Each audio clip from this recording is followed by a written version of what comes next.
and there will be an agreed price between the bulk supplier and us, the retailer. And I want to emphasize this particularly so that when we talk about our purpose in the marketplace, you'll be able to appreciate our position as a business, that we must operate commercially. We shall be responsible for entering into power purchase agreements with the generators. We shall also participate in the transmission of that energy and subsequently distribution to the customers. That would be our role, as the other players play their role. Going back to reliability, I know in the past, in the most recent past, we have had challenges with outages. As a business, we are sat back with my team and we have reorganized ourselves within the resources that are available to us. We have broken down our network, our distribution network, into 638 feeders, and feeders are just lengths of line together with substations. And we have assigned those particular lengths of line, locally here we call them feeders, technically, to engineers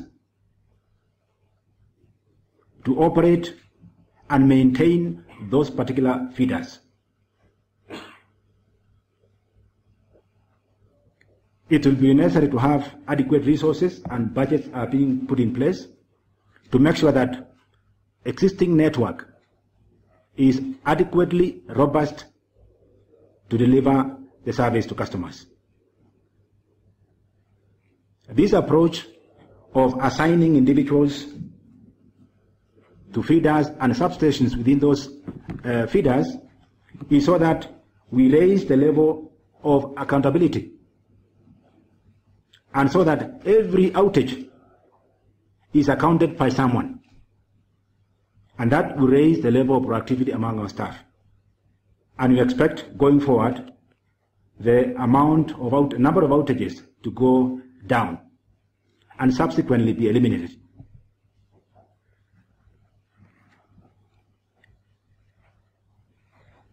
Besides managing the current situation with the available resources, we would also very soon be automating the network so that we can manage remotely.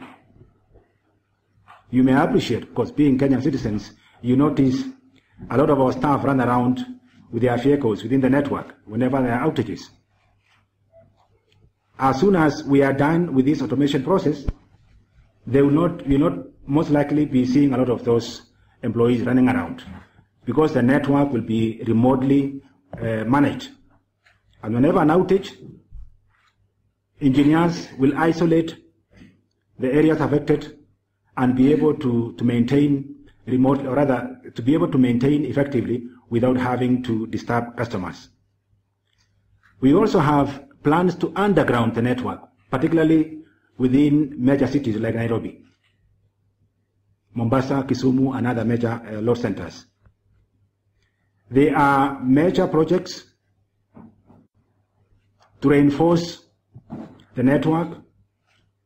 A lot of reinforcement schemes are in place, and this is aimed at stabilizing voltages, particularly in Western Kenya, so that reliability is enhanced.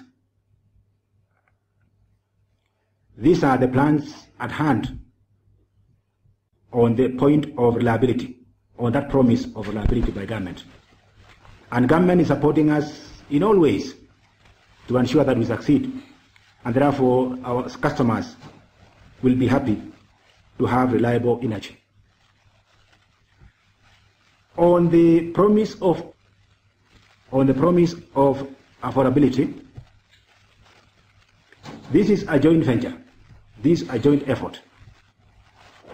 It means that the generators will consider affordability as they supply that power to us.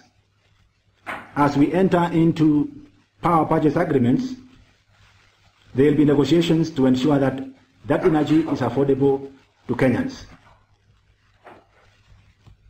As transmission systems are built by KETRACO, and as it will be important that we recognize that customers are waiting to receive affordable energy.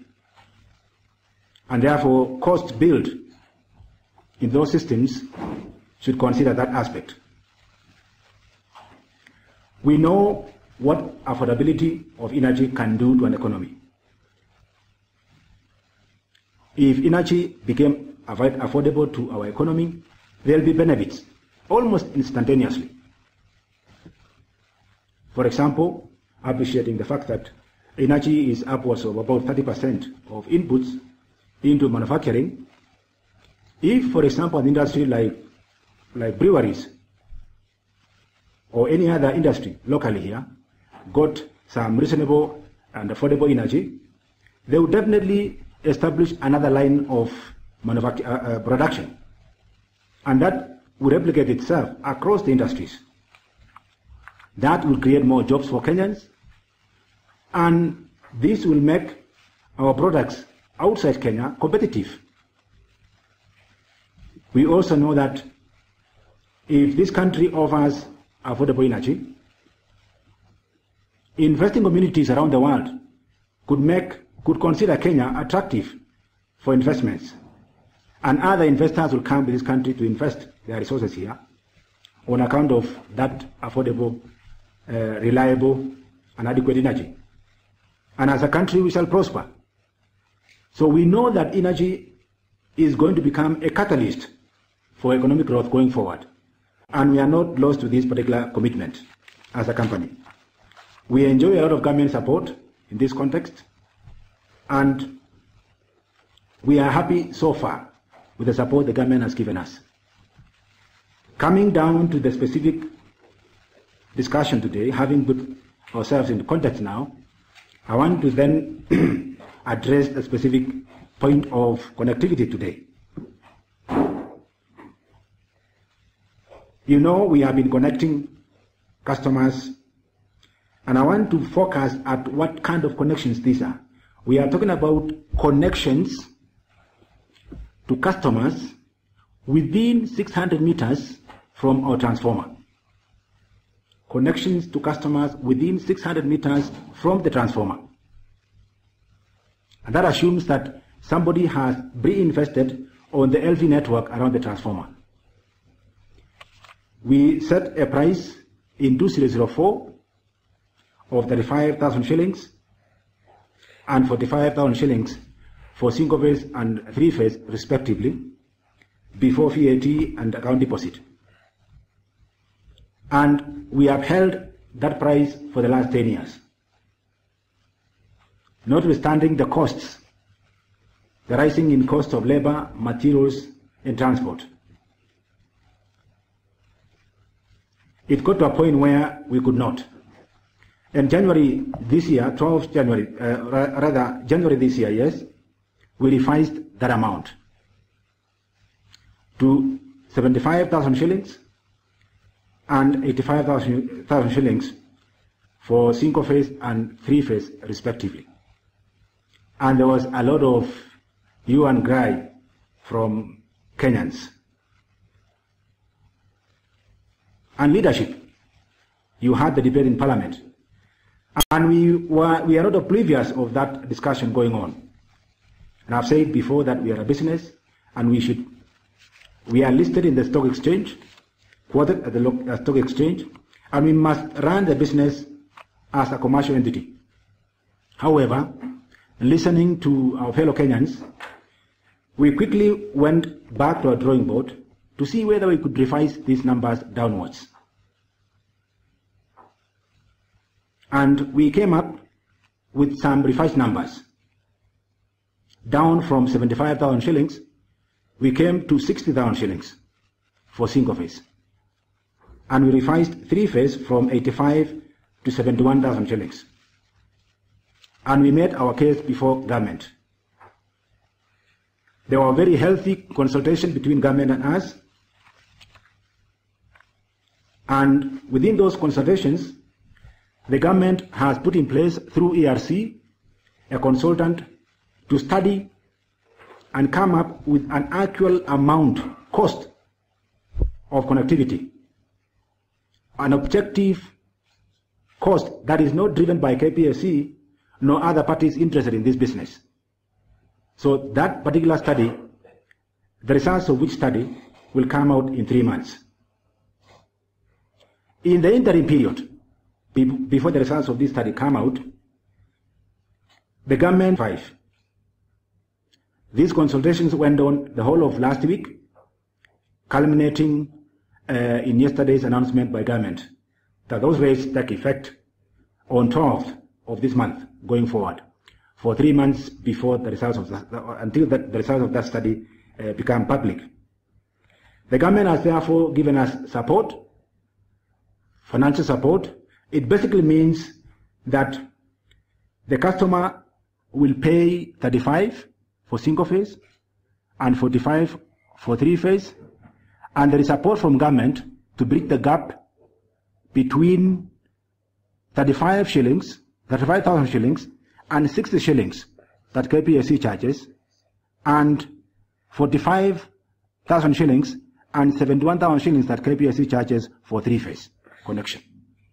The government has given us some resources, and we are very glad that we shall, therefore, with this kind of support, we shall swing into action and connect as many customers as possible with this available support.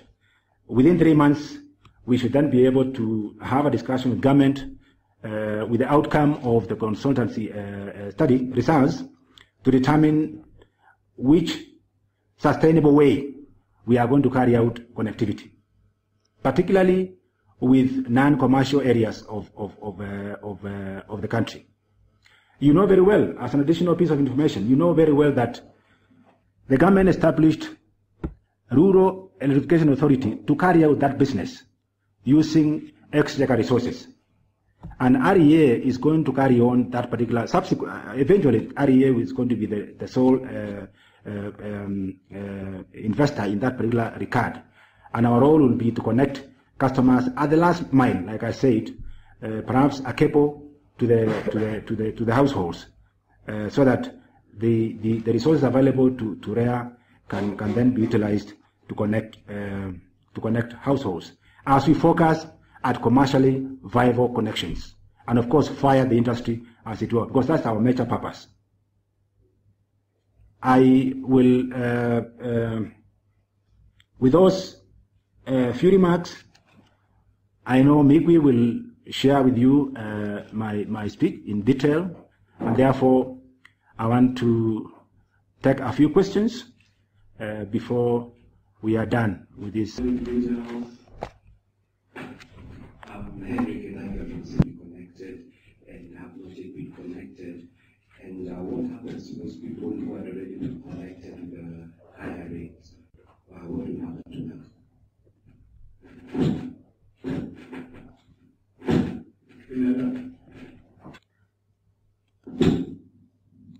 Thank you very much for the questions. There are customers bending connection shortly after this, about 30,000, which are ready to be connected. Of course, there are certain requirements before one is connected, and we hope as soon as this information go public, a lot more customers will be coming to place their quotations for connection. The new rate kicks off on 12th of this month. So anybody who would have paid using our old rates will have been serviced using those old rates. And so we don't expect any refunds going forward because this is a new development.